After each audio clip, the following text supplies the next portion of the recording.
Hello folks! I'm back to do another Acid Archive Diaries video. This time it's one of my favorites from the book, this one.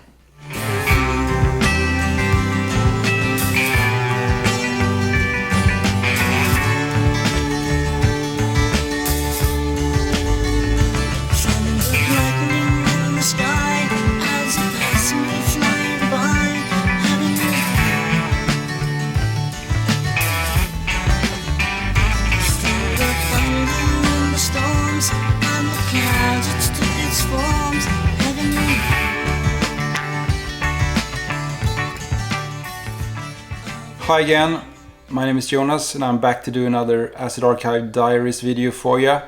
And last time I did Shadow Chameleon and that was my first attempt to do a video for YouTube, so it's really good fun to learn these things and good fun to show records from my collection.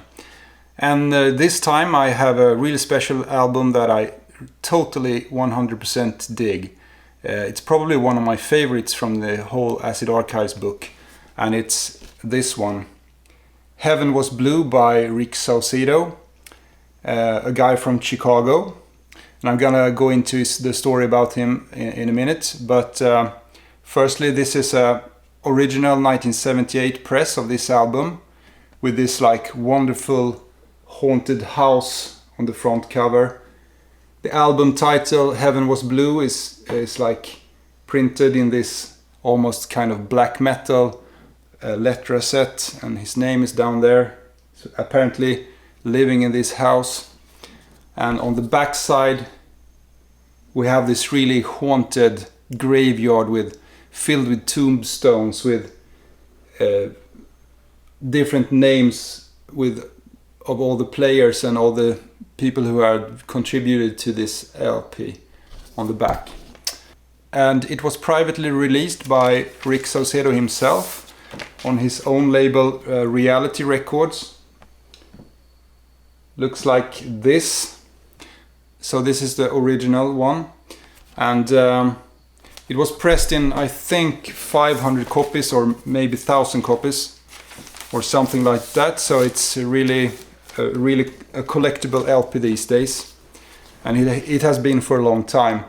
And when I started to collect records, it was like a lot of rumors around this LP, that it was recorded by an Elvis tribute artist that got so upset when Elvis died that he took an acid trip and recorded this like psychedelic masterpiece LP.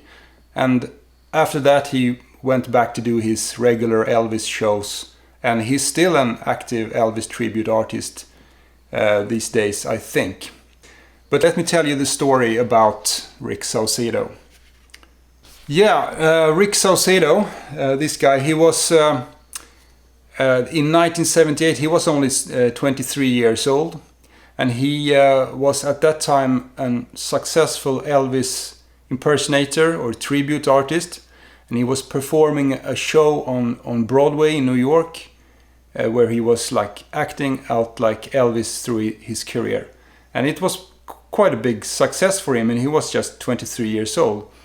And but at that time he thought that he would like to do an album with his own material, maybe a different kind of musical style than his 50s rock and Elvis kind of music.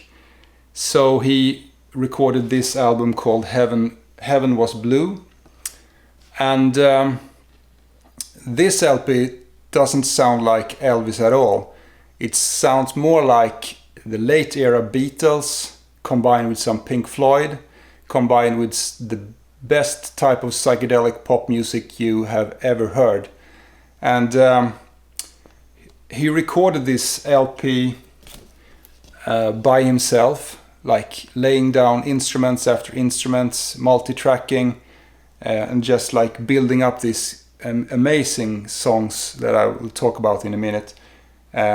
He had some musicians that helped him with like drums on some tracks and some piano on other tracks, and his girlfriend did some backing vocals and so, but for the most part he did everything by himself. And Yeah, the music, I should talk a little bit about the music. This is, as I said, heavily influenced by Beatles. He was a big Beatles fan, and especially the psychedelic part of Beatles. If you think John Lennon around Sgt. Pepper era, since this was like in 78, he also got some influences by more of the progressive music that was happening. Not so much musically, but like how they were thinking with long tracks and different parts and stuff like that. So at the time he was like doing this Broadway show, and the Broadway show was like 5 days a week or 6 days a week he was performing, and then he flew back to Chicago where he came from to record on Sundays, on Mondays, and then he flew back to do more shows with his Elvis material. And what he was recording was quite astonishing. It is like the best kind of psychedelia I can think of, because it's like this, it has a super dreamy vibe. This has this like strange kind of atmosphere to it. He often recorded his vocals in a lower speed on the tape machine, so it got a little bit up higher pitch when it was played back. That creates this like real surreal sound around it. And this LP has one long track on the B side called Heaven Was Blue. That is just like the main thing here. The A side has 4 tracks, and the first 2 are like superb psychedelia. And then he did 2 more basic rock tracks, more in the style of the Elvis material that he was doing. And those 2 songs are not as good as the rest of the LP. In fact, they like, and it's even mentioned in the Acid Archives book that you should like skip those 2 tracks. And I mean, and I agree of that. I mean, if you like 50s rock and roll music, you will dig these songs. They are called Country Shakin' History Making, or Come On, We're Gonna Rock and Roll All Night.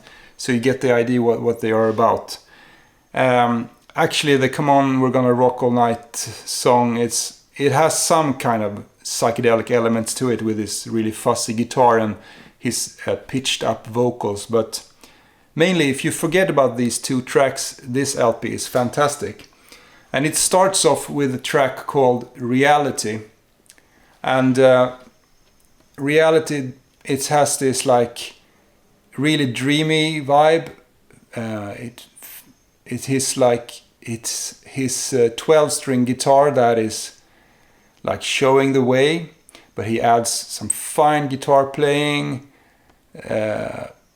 some harmony vocals, some like spaced out synths, and even some like spooky spoken word parts to it. He has said that he wrote it the day Elvis Presley died, sitting on a graveyard, looking at all the names on the tombstones and thinking about who they were, where they have lived and stuff. Try to think about you tonight. I see how time has passed away. By the time you see how really old you are today, when you find the life of my reality, when you find the life of my reality.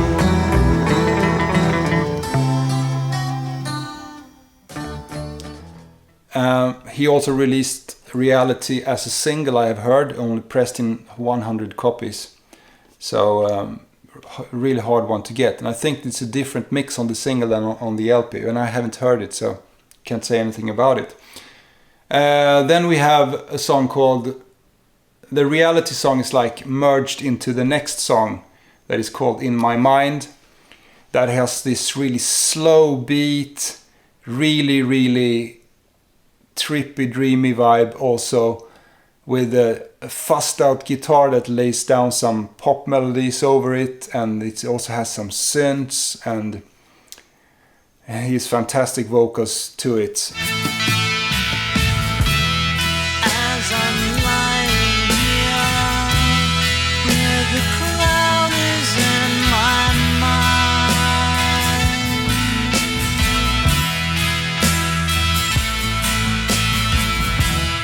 visions that we don't see, the illusion seems to hide. Just after he had heard Sgt. Pepper, he wrote this song, only 13 years old, so it's quite amazing. But this is like 10 years after, in 78, that he recorded this. Then on the B-side, we have this like one long track, 18 minutes long, that is like the album's highlight, and it's a fantastic piece of music. 18 minutes long song where different parts are merging into each other like a psychedelic net, and new parts come and merges into other parts, and it's a really, really wonderful trip.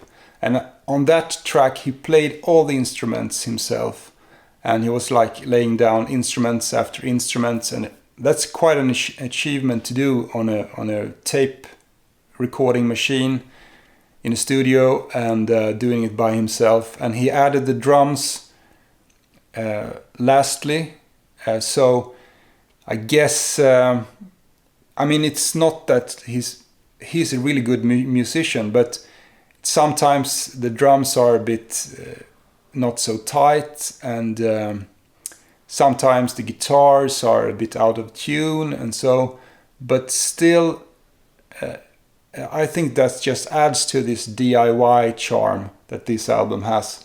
It's fantastic that he could pull this together. And a funny story about this long track, you have like all the lyrics to the long track on the B-side. Funny thing about this was when he was doing his Elvis show in New York or Boston or somewhere, Paul Stanley from Kiss came to the audience, and he was a big Elvis fan. So afterwards he came backstage to talk to Rick, and Rick managed to play some demos from his recordings to Paul Stanley, and Paul Stanley suggested that he would do one long track of the B-side. That he had like 4 tracks to begin with for the B-side, but Paul Stanley suggested that he would like merge them together to one long track, and he did that. So it's quite amazing to think that Paul Stanley has something to do with this album. I don't know if it's true, but Rick has said that in an interview that I read. So it's quite amazing. And I have put together some snippets from the B-side, like a little collage with different parts, so you can hear it now. See the sun in the sky, watch my life has gone by.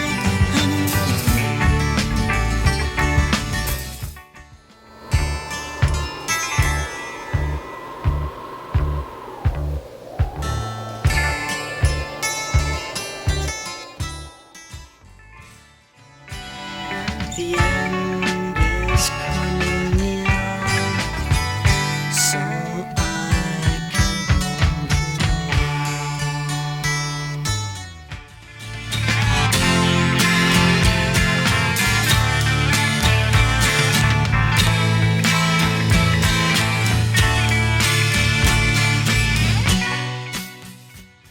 Who the heck put you in a fantasy? Over and over again, then why Lord me?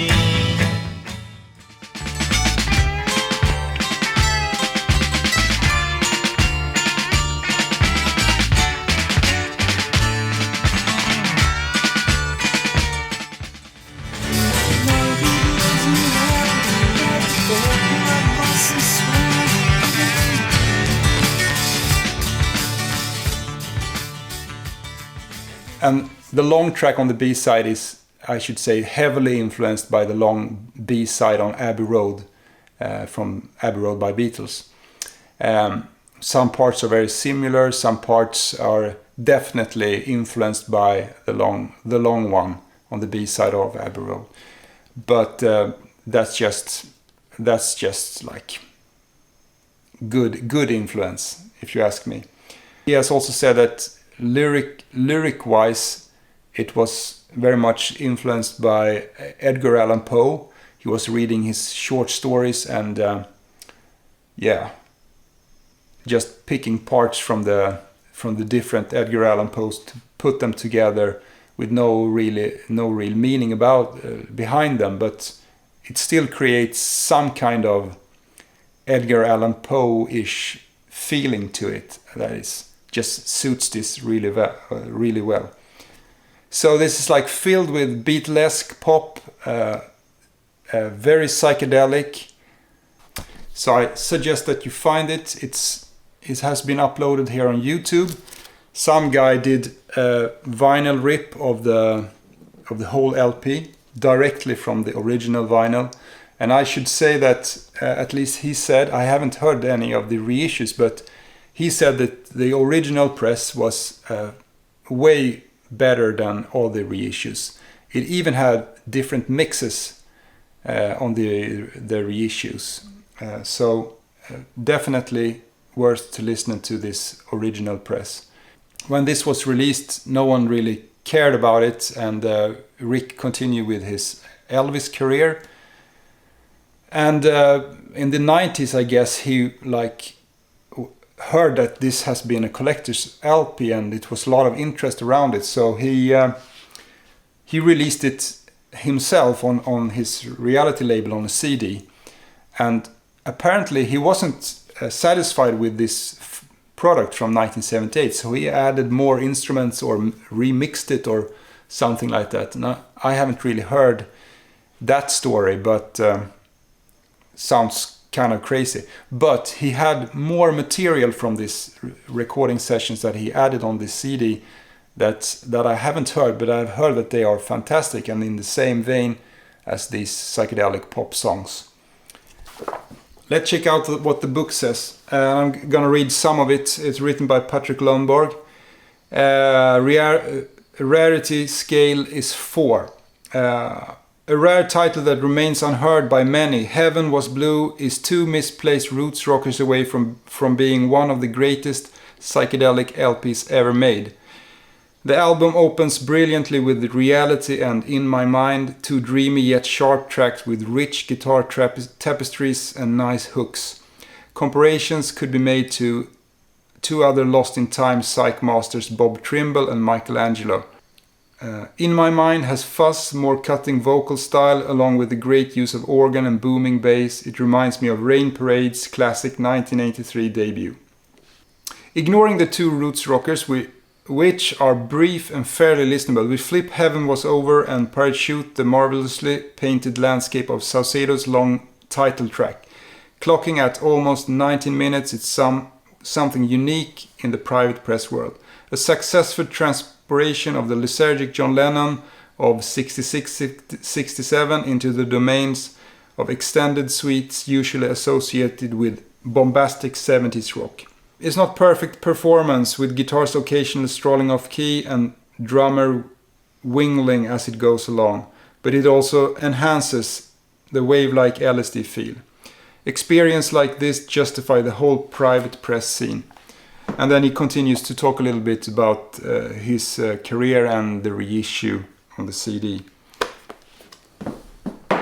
Yeah, so what can I say? Fantastic LP, one of my favorites, and really cool to have an original press of this.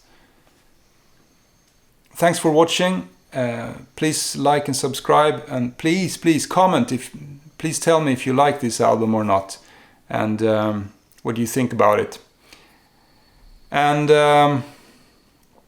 yeah, I see you around, guys. Take care. Peace out.